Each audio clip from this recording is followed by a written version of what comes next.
Next हमने पढ़ना है एलोट्रॉप्स के बारे में। उससे पहले हम एलोट्रॉपी की छोटी सी डेफिनेशन कर लेते हैं। एलोट्रॉपी आपने उस दिन भी मैंने डिस्कस किया था कि एक ही एलिमेंट का एक से ज्यादा क्रिस्टलाइन फॉर्म को एलोट्रॉप्स कहते हैं, और इस फिनोमिना को हम एलोट्रॉपी कहते हैं। क्रिस्टलाइन फॉर्म से मुराद मैंने आपको बताया था कि ये जो 7 क्रिस्टल सिस्टम है, क्यूबिक है, ठीक है, हेक्सागोनल है, ठीक है, और टेट्रागोनल है, ठीक है, ऑर्थोरोम्बिक है, रोम्बिक है, वगैरह वगैरह। इन मुख्तलिफ फॉर्म्स का एक ही एलिमेंट का मुख्तलिफ तरह की शक्लों में एग्जिस्ट करना, उसको हम एलोट्रॉपी कहते हैं। और उन मुख्तलिफ शक्लों को हम क्या कहते हैं? एलोट्रॉप कहते हैं। मिसाल के तौर पर कार्बन है ना, तो कार्बन जो है वो डायमंड की फॉर्म में भी एग्जिस्ट करता है।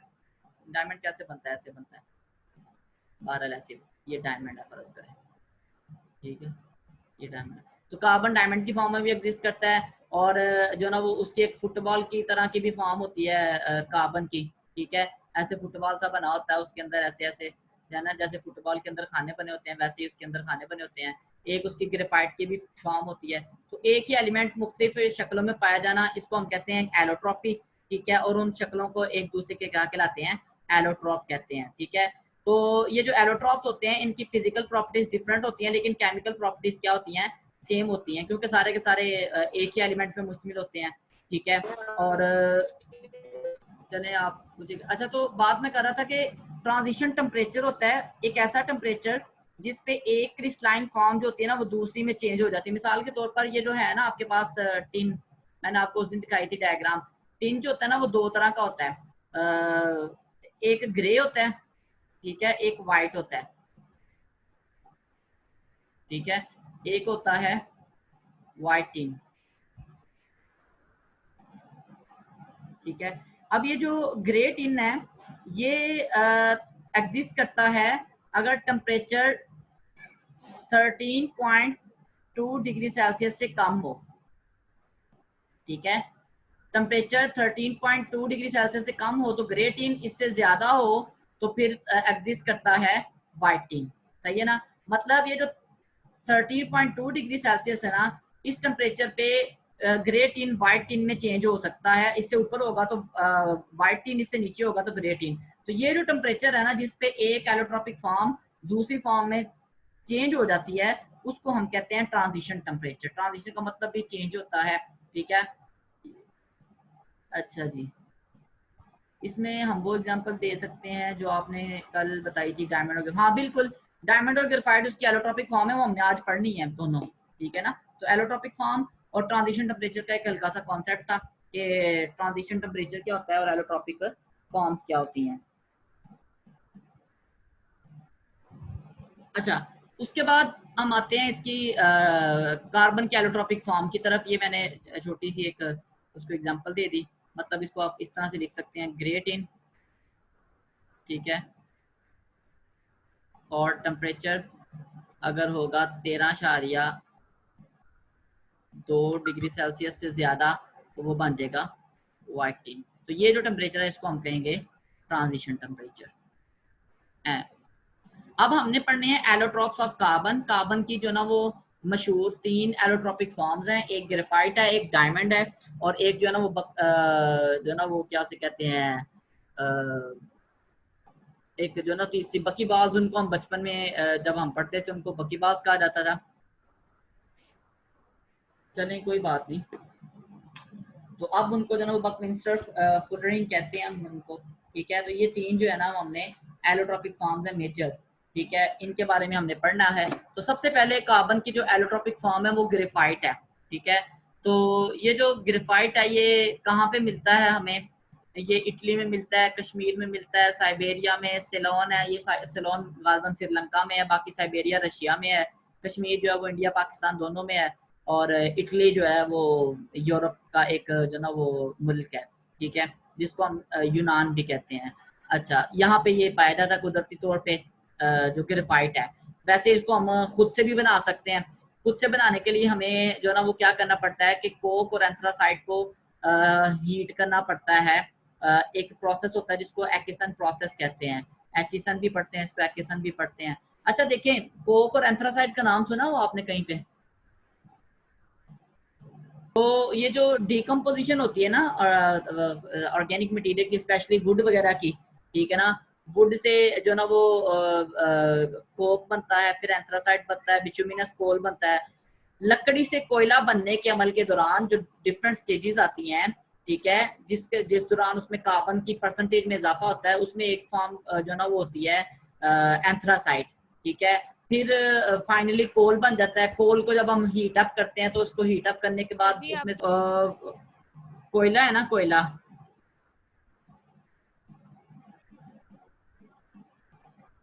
कोयला जो होता है ना वो कैसे बनता है कि कोयला जो ना वो लकड़ी जो होती है ना, ठीक है, मतलब वो हजारों लाखों साल लकड़ी जो होती है वो प्रेशर और हीट में जब पड़ी रहती है तो उसके अंदर से बाकी चीजें ऐसा ऐसा ऑक्सीडाइज होनी शुरू हो जाती है, सिर्फ कार्बन बचता है, ठीक है।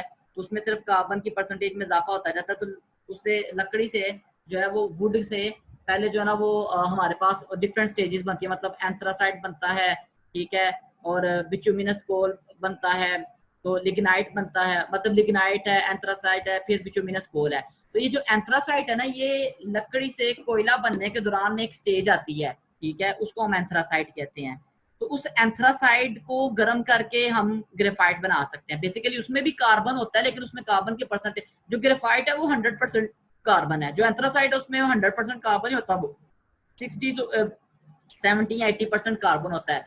तो हमने उस 60 70 80% वाले कार्बन को 100% कार्बन में कन्वर्ट करना होता है, ठीक है, एंथ्रासाइड में। इसी तरह हमारे पास कोक होता है। कोक कहाँ से आता है? कोयले को जब हम जलाते हैं, जो ना उसकी करते हैं हम डिस्टिलेशन करते हैं, ठीक है, हवा के, उसको हम वैक्यूम डिस्टिलेशन हम कह सकते हैं उसको, तो ठीक है। तो उसको फ्रैक्शनल डिस्टिलेशन सॉरी कहते हैं। तो वो उसमें से मुख्तलिफ चीजें निकलती हैं, कोल तार निकलता है, कोल गैस निकलता है, ये मैट्रिक में आपने पढ़ा हुआ है। और उसमें से सारा कुछ निकलने के बाद एंड पे जो चीज बच जाती है उसको हम कोक कहते हैं, वो भी 98% कार्बन होता है, ठीक है। तो ये जो कोक है इसकी मदद से या हम एंथ्रासाइड की मदद से ग्रेफाइट बना सकते हैं। कैसे बनाते हैं? हम उसको हीट करते हैं बहुत ज्यादा टेम्परेचर पे, तकरीबन 2200 डिग्री सेल्सियस 2400 डिग्री सेल्सियस पे जो ना वो हीट करते हैं। इसको हीट करने के लिए एक स्पेशल हमारे पास प्रोसेस है और एक स्पेशल टाइप की फर्नेस। फर्नेस किसको कहते हैं भला? सर जी वो प्रैक्टिकल्स में यूज किया था। फर्नेस क्या होती है? सर जिसमें किसी चीज को हीट किया जाता है टेम्परेचर वगैरह देके। भट्टी, जिसको हम उर्दू में भट्टी कहते हैं ना। एक तो भट्टी जात भी होती है ना, ठीक जी है। सर, जी तो जी तो जी। एक दूसरी भट्टी होती है जलाने वाली, सही है ना। तो आ, उसको हम फर्नेस कहते हैं, ठीक है। जैसे तंदूर कह लें, तंदूर भी एक तरह की फर्नेस है। तो एक स्पेशल तरह की फर्नेस है, एकिसन प्रोसेस में हम यूज करते हैं। ये फर्नेस जो होती है ना, ये बनी होती है किस चीज की? इसमें जो है ना वो कार्बन के इलेक्ट्रोड लगे होते हैं, इलेक्ट्रोड। अच्छा ये देखें, आपने कभी वो देखा है, हीटर देखा है? गाँव वगैरह में अक्सर यूज करते हैं इलेक्ट्रिकल हीटर, वो खाना पकाने के लिए या इस तरह की चीजों के लिए। जी सर मैंने देखा है। तो हीटर जो होता है ना, जो इलेक्ट्रिकल हीटर होता है, ठीक है, उसी वो किस प्रिंसिपल पे काम करता है? उसके अंदर एक रॉड लगा होता है। वो रॉड जो होता है ना वो क्या करता है, उसमें से जब इलेक्ट्रिसिटी पास होती है ना तो वो हीट अप होता है, ठीक है, और वो हीट प्रोवाइड करता है। तो उससे उसको हम यूज कर लेते हैं खाना पकाने में, या कई दफा ये जो पानी गर्म करने के लिए इलेक्ट्रिकल हीटर होते हैं वहां पे, ये जो केटल होती है जैसे आपकी चाय बनाने वाली इलेक्ट्रिकल केटल होती है, उसमें भी इलेक्ट्रिकल हीटर होता है, ठीक है। वो गर्म होता है तो उसकी मदद से जो ना वो फिर पानी गर्म होता है। अच्छा, तो ये जो होता है ना ये जो एक्टिशन प्रोसेस है, इसमें जो फर्नेस है उसमें भी दो कार्बन के इलेक्ट्रोड लगे होते हैं। इलेक्ट्रोड क्या होते हैं? ये ऐसे रॉड होते हैं, ऐसे सॉलिड मटेरियल होते हैं जिनसे करंट पास होता है। मतलब पीछे हमने तार लगाई हुई है, आगे हमने इलेक्ट्रोड ऐसे लगाए हुए हैं, ठीक है। इन इलेक्ट्रोड में से करंट पास होता है, ठीक है। ये करंट पास होता है, दरमियान में हमने कोई मटेरियल लगाया होता है जिसमें से करंट पास हो, तो वो रेजिस्टेंस उसकी इतनी ज्यादा होती है कि वो उस रेजिस्टेंस की वजह से वो हीट अप होना शुरू हो जाता है। आपको पता है जब किसी भी चीज को हम मुसलसल इस्तेमाल करते रहे, बिजली की चीज को, तो वो आहिस्ता आहिस्ता हीट अप होना शुरू हो जाती है। वो डिपेंड करता है उसकी रेजिस्टेंस कितनी है। जितनी रेजिस्टेंस ज्यादा होगी उतना ज्यादा वो हीट अप होगी, ठीक है। तो वो इतना ज्यादा हीट अप होते होते उसका टेम्परेचर बहुत बढ़ जाता है, तो उस टेम्परेचर को इस्तेमाल करके हम ग्रेफाइट बना सकते हैं। उसमें से एसी करंट पास करते हैं, अल्टरनेटिव करंट, दो तरह का करंट होता है। तो इस प्रोसेस के दौरान हम किसको बेसिकली यूज करते हैं? कोक को और एंथ्रासाइड को, और उसको मिक्स करते हैं सैंड के साथ। सैंड क्या होती है? रेत। रेत में आपको मैंने बताया था सिलिकॉन डाइऑक्साइड होता है, SiO2, ठीक है। तो इस हाई टेम्परेचर पे जो ना वो क्या होता है कि सबसे पहले जब हम इसको हीट अप करते हैं SiO2 को कार्बन के साथ, ठीक है, तो दो चीजें बनती हैं। एक तो सिलिकॉन कार्बाइड बनता है, सिलिकॉन कार्बाइड बनता है प्लस कार्बन मोनोऑक्साइड बनता है, ठीक है।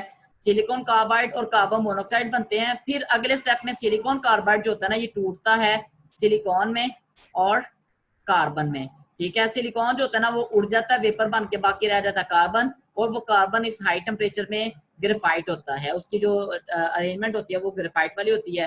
तो ये उस फर्नेस के ऊपर एक तस्वीर दिखाई गई है फर्नेस की, यहाँ पे नीचे उसको दरमियान से काट के, जो जैसे आपने वो देखते हैं ना क्रॉस सेक्शनल एरिया देखते हैं जूलॉजी में किसी भी, ठीक है, तो इसको दरमियान से काटें तो इसमें ये हिस्से होते हैं, इसके दरमियान में ग्रेफाइट कोर है, ठीक है, फर्नेस की वॉल है, ठीक है, ऑक्साइड्स होते हैं जलाने के लिए चीजों को वगैरह वगैरह। तो यहाँ पे सिलिकॉन कार्बाइड बनता है, फिर जब ग्रेफाइट बनता है तो वो दरमियान में चला जाता है। तो बहरहाल ये एकिसन प्रोसेस को यूज करते हैं ग्रेफाइट की प्रिपरेशन के लिए, सही है। तो ये सिंथेटिक ग्रेफाइट बनाने के लिए, सिंथेटिक का मतलब होता है मैन मेड, एक तो कुदरती तौर पे पाया जाता है। इसकी जो प्रॉपर्टीज है ग्रेफाइट की, एक तो ये कि ये सॉफ्ट होता है, ठीक है, ब्लैक कलर का होता है, स्लिपरी होता है, ठीक है, इसके अंदर मेटेलिक लस्टर पाई जाती है। मेटेलिक लस्टर का मतलब चमक, ठीक है ना, मेटल्स की तरह की चमक पाई जाती है। आपको इसकी डायग्राम नजर आ रही है, तो ये डायग्राम में ऐसा लग रहा है ये कोई चमकीली सी शय है, ठीक है। और कंडक्टर होता है, बड़ा अच्छा कंडक्टर होता है इलेक्ट्रिसिटी का, ये आगे हम देखेंगे क्यों कंडक्टर होता है, ठीक है। कंडक्टर होने के लिए क्या जरूरी है, कंडक्टर होने के लिए क्या फॉर जरूरी गुड है? कंडक्टर फ्री इलेक्ट्रॉन्स की मोशन। हाँ, फ्री इलेक्ट्रॉन्स की होना जरूरी है, वो भी हम देखेंगे इसमें फ्री इलेक्ट्रॉन्स कहाँ से आते हैं, ठीक है। तो खैर, तो उसके बाद इनकी केमिकल प्रॉपर्टीज है ना, वो ना 2-4 इक्वेशंस या केमिकल्स के कंपाउंड्स के नाम लिखे हुए हैं, वो आप वहां से देख लीजिएगा बुक से ना, एज सच वो उनको मतलब हमने कहने के एक तरह से रट्टा ही मारना, उसमें कोई एज सच समझने वाली चीज नहीं है, इसलिए मैंने उसको यहाँ पे नहीं लिखा, उसको पढ़ लीजिएगा, ठीक है। आमतौर पर ये स्टेबल है, आसानी से रिएक्ट नहीं करते, अगर उनको 2000 डिग्री सेल्सियस तक भी गर्म किया जाए तो ये डिकम्पोज वगैरह नहीं होते, लेकिन बाहर ये केमिकल रिएक्शन देते हैं, कुछ वो मेंशन है। अच्छा, इसका जो सबसे इंपॉर्टेंट टॉपिक है इस एलोट्रॉपी में, इसका स्ट्रक्चर है कि ग्रेफाइट का स्ट्रक्चर कैसे होता है। ग्रेफाइट का स्ट्रक्चर जो होता है ना वो लेयर्ड स्ट्रक्चर होता है। लेयर्ड स्ट्रक्चर मीन इसमें मुख्तलिफ लेयर्स होती हैं, ठीक है ना, तहें होती हैं, ठीक है। हर तह में जो कार्बन एटम्स हैं वो बेंजीन की तरह के ऐसी रिंग्स की फॉर्म में जुड़े होते हैं, जैसे बेंजीन रिंग होती है ना, बिल्कुल वैसे की रिंग्स फॉर्म में जुड़े होते हैं, ठीक है। और हर कार्बन जो होता है वो 3 दूसरे कार्बन एटम्स के साथ जुड़ा होता है, ठीक है। हर कार्बन एटम 3 दूसरे कार्बन एटम्स के साथ अटैच होता है। और आपको पता है कि जब ऐसा हो तो कार्बन की हाइब्रिडाइजेशन होती है sp2, और हमने ये भी पढ़ा होगा कि sp2 हाइब्रिडाइजेशन में एक कार्बन के पास 3 sp2 हाइब्रिडाइज्ड ऑर्बिटल होते हैं, ठीक है, और एक अनहाइब्रिडाइज्ड p ऑर्बिटल होता है, ठीक है, जिसमें एक इलेक्ट्रॉन अनपेयर्ड इलेक्ट्रॉन पड़ा होता है। ये 3 जो हाइब्रिडाइज्ड ऑर्बिटल हैं इनको तो वो यूज कर लेता है 3 दूसरे कार्बन के साथ बॉन्ड बनाने में, ठीक है, एक इधर बना लेगा, एक इधर जोड़ लेगा, एक इधर जोड़ लेगा। ये जो अनहाइब्रिडाइज्ड p है ना, हर एक के पास, इनमें से हर एक के पास एक अनहाइब्रिडाइज्ड p पड़ा हुआ है। ये सबके अनहाइब्रिडाइज्ड जो p हैं ये पाई बॉन्ड बनाने में किरदार अदा करते हैं, जैसे बेंजीन में बनते हैं ना पाई बॉन्ड, ऐसे, ठीक है, एक दूसरे के साथ पाई बॉन्ड बना सकते हैं, जिसकी वजह से इनका स्ट्रक्चर जो है ना वो बेंजीन जैसा है, ठीक है। और इनकी बॉन्ड लेंथ भी बेंजीन जैसी है, जितनी बेंजीन की बॉन्ड लेंथ है ना, बेंजीन के 2 कार्बन में डिस्टेंस होता है 1.42 एंगस्ट्रॉम या 1.37 या इतना होता है, इसका थोड़ा सा फर्क है लेकिन बहरहाल वही है, ठीक है। तो ये एक लेयर में ना बेंजीन रिंग जैसे पड़ी होती हैं। अच्छा, अब एक लेयर दूसरी, ये ऊपर वाली लेयर है लेयर 1, ये नीचे वाली लेयर है लेयर 2, ये लेयर 3 है। ये लेयर्स आपस में वंडरवाल फोर्सेस के जरिए अटैच होती हैं। वंडरवाल फोर्सेस कौन सी होती हैं? जो ना वो इंस्टेंटेनियस डाइपोल, इंड्यूस्ड डाइपोल, जिनको हम लंडन डिस्पर्शन फोर्सेस कहते हैं, ठीक है, जो कि नॉन पोलर सब्सटेंसेस के आपस में पाई जाती है। अच्छा, तो मैं ये बात कर रहा था कि भाई ये हर एक के पास एक अनहाइब्रिडाइज्ड p ऑर्बिटल है और वो p ऑर्बिटल पाई बॉन्ड बनाने में पार्टिसिपेट करता है। अच्छा, ये जो इलेक्ट्रॉन है ना ये लूजली बाउंड होते हैं, ये जो बॉन्ड है ये इतना वीक बॉन्ड है कि ये बनता टूटता रहता है। हम ये कह सकते हैं कि यहाँ पे जो इलेक्ट्रॉन है ना वो ये p वाले, हर एक के पास एक p में एक इलेक्ट्रॉन है, ये इलेक्ट्रॉन ऑलमोस्ट फ्री होते हैं, ठीक है, ये इलेक्ट्रॉन ऑलमोस्ट क्या होते हैं? फ्री होते हैं, मतलब हर एक के पास एक फ्री इलेक्ट्रॉन पड़ा हुआ है, एक इलेक्ट्रॉन पड़ा हुआ है। और ये इलेक्ट्रॉन जो होता है ना फ्री इलेक्ट्रॉन, ये इनकी कंडक्टर होने की जो ना वो रीजन है, ठीक है। ये इलेक्ट्रॉन जो होते हैं ना वो इधर से इधर या इधर से लेफ्ट टू राइट मूव कर सकते हैं, ऊपर नीचे नहीं मूव कर सकते ये, ठीक है। इधर से इधर कंडक्टर होता है, इधर से इधर कंडक्टर हो सकता है, इधर से इधर, इधर से इधर ठीक है। ऊपर और नीचे जो ना ये कंडक्टर नहीं होता, ठीक है। पैरेलल टू लेयर कंडक्टर होता है, परपेंडिकुलर टू लेयर ये कंडक्टर नहीं होता, ठीक है। तो बहरहाल ये इसकी कंडक्टिविटी और इसके स्ट्रक्चर से रिलेटेड कुछ बातें थी, ठीक है। और इसके बॉन्ड डिस्टेंस वगैरह ये मैंने ना यूनिट्स का फर्क है, ये एंगस्ट्रॉम में दिए हुए हैं, ये पिकोमीटर में है। एंगस्ट्रॉम होता है, ठीक है, 1 एंगस्ट्रॉम इज इक्वल टू होता है 10 raise to power minus 10 metre, ठीक है। और 1 पिकोमीटर इज इक्वल टू होता है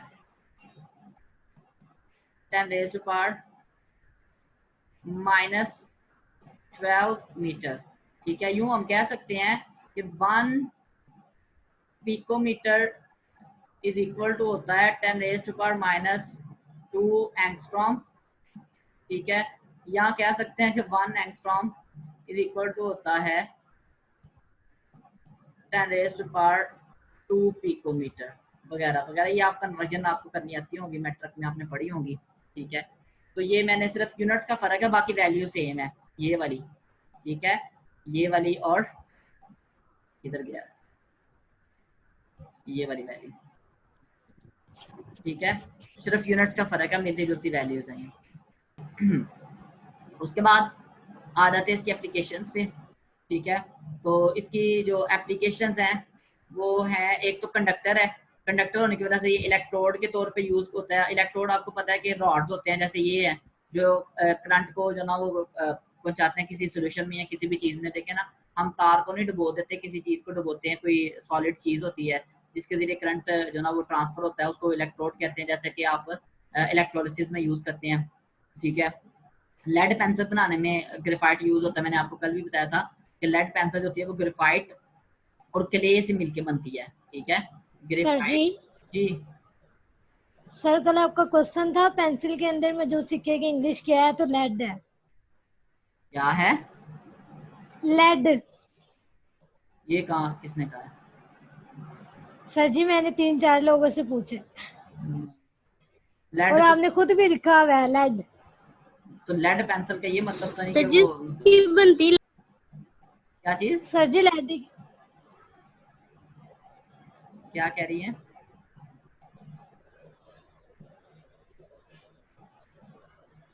पता नहीं सर जी फरा क्या इसकी कहना। बनती ही लेड है। चलो लेड ही मान लिया, अभी मैंने मान लिया, मैं बहस नहीं करता। खैर, तो ग्रेफाइट और क्ले से मिलके बनती है, इसका सिक्का मिलके बनता है, जिसको हम लेड कहते हैं आपके बकौल, और उस पेंसिल को हम लेड पेंसिल कहते हैं। वैसे आमतौर पर उसको पेंसिल कहा जाता है सिर्फ, ठीक है।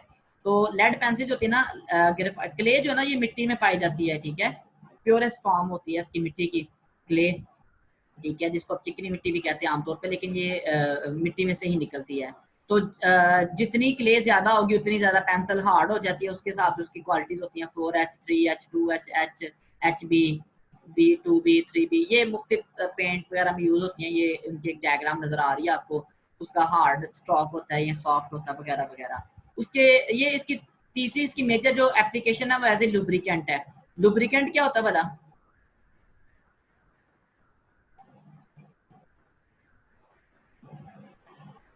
लुब्रिकेंट क्या होता है? ग्रीस जैसी होती है, ग्रीस भी लुब्रिकेंट है। लुब्रिकेंट का काम क्या होता है?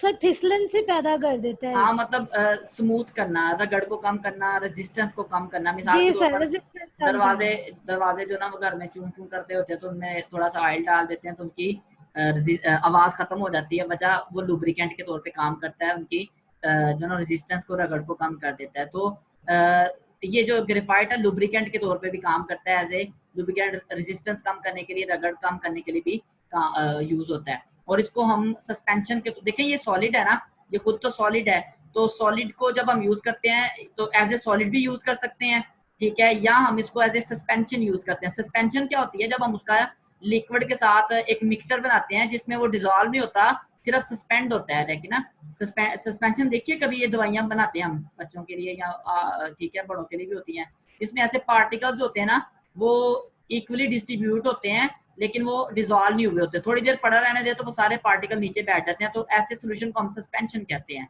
ठीक है।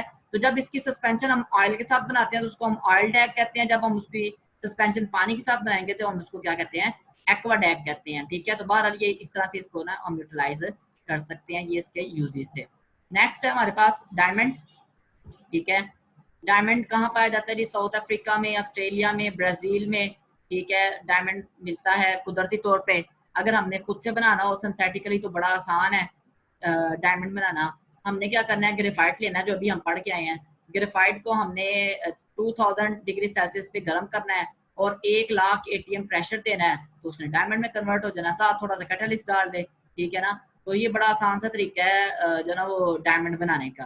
ठीक है ना, तो एनी हाउ, तो डायमंड जो होता है ना, ये इसकी प्रॉपर्टीज क्या है, हार्डेस्ट मटेरियल है ऑन अर्थ पे।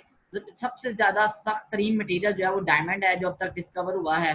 ठीक है, और जो खालिस हीरा है उसका कोई कलर नहीं होता, कलर अगर होगा तो उसमें कोई इंप्योरिटी होती है, उसकी वजह से कलर होता है। ठीक है, और इसका रिफ्रैक्टिव इंडेक्स बड़ा ज्यादा होता है। रिफ्रैक्टिव इंडेक्स क्या होता है भला, पता है किसी को? सर फिजिक्स की टर्म में अब जेन में नहीं है। Sine i over sine are.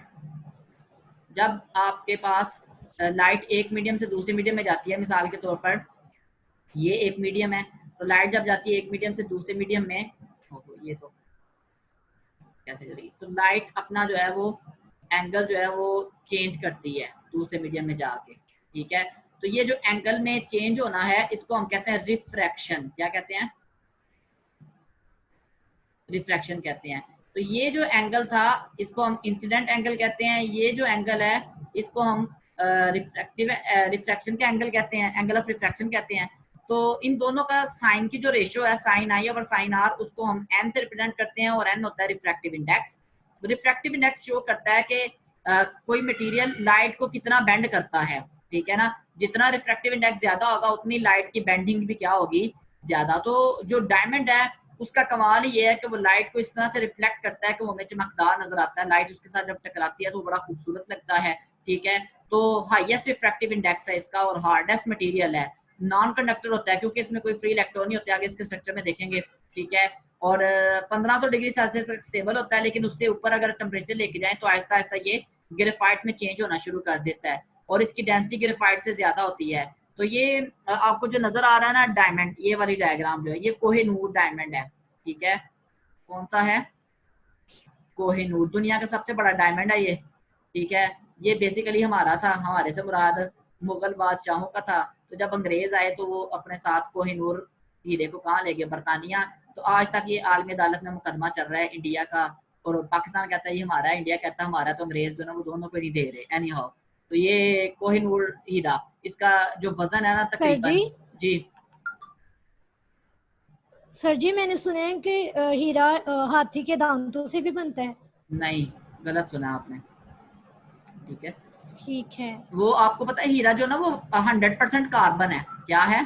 100% carbon. ठीक है, उसमें कोई और चीज नहीं है। दांत जो होते हैं ना वो तो मुख्तलिफ मटेरियल्स के बने होते हैं ना, हड्डी होती है ना एक तरह से, कैल्शियम वगैरह उसमें, साल्ट्स होते हैं उसमें। ठीक है, जी तो सर।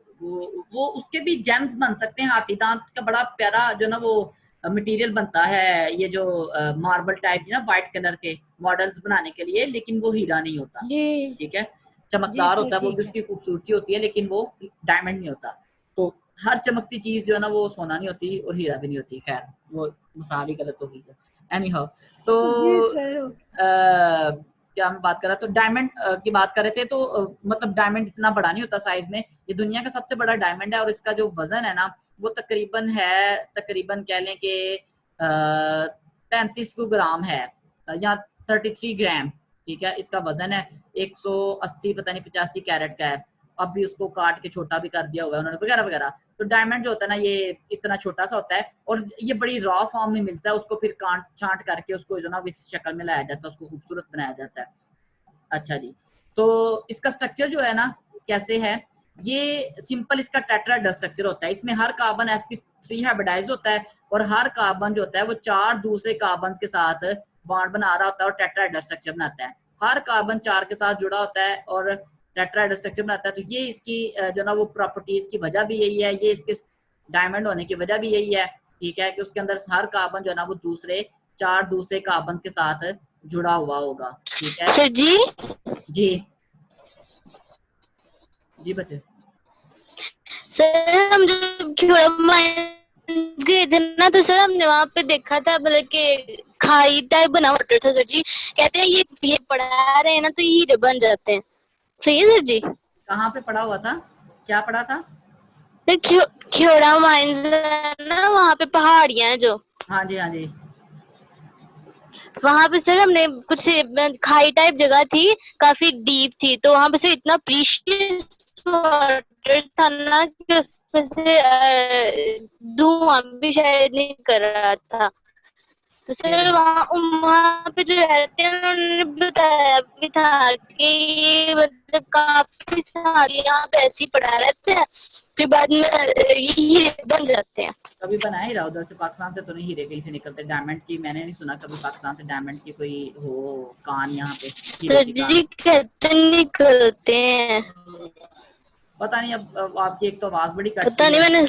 ऊपर से आप पता नहीं कहानी कौन सी सुना रही है, उसकी समझ नहीं आ रही, ठीक है। तो एनी हाउ डायमंड जो होता है ना वो सिर्फ कार्बन से बनता है, एक तो कुदरती तौर पे पाया जाता है, दूसरा उसका बनाने का तरीका जो ना वो यहाँ पे मैंने आपको बताया कि उसको कितना टेम्परेचर है, 2000 डिग्री सेल्सियस टेम्परेचर, टेम्परेचर की तो बात नहीं है, ये जो प्रेशर लिखा हुआ ना 1,00,000 ATM प्रेशर, ये बड़ा जो ना वो जबरदस्त और हैवी किस्म का प्रेशर है, ये अचीव करना को जो ना वो आसान काम नहीं है। इस वजह से मैंने कहा था ये बड़ा आसान है, अगर इतना आसान होता तो हर बंदा जो ना वो डायमंड बना के अमीर हुआ होता। तो ये 1000 ATM जो प्रेशर है ना, सॉरी 1,00,000 ATM, ये बड़ा जो ना वो ज्यादा प्रेशर है, अनअचीवेबल, मतलब नियरली इम्पॉसिबल है कह लें। तो इस वजह से जो ना वो डायमंड बनाना कोई इतना आसानी से नहीं बनता, या तो कुदरती तौर पे बना हुआ वो लाखों साल पहले वो जमीन से निकल जाते हैं, कानों से पहाड़ों से वगैरह से मिल जाते हैं, ठीक है। अफ्रीका वगैरह में है, पाकिस्तान में अभी तक मेरे सुनने में तो नहीं आया, हो सकता है देखिएगा।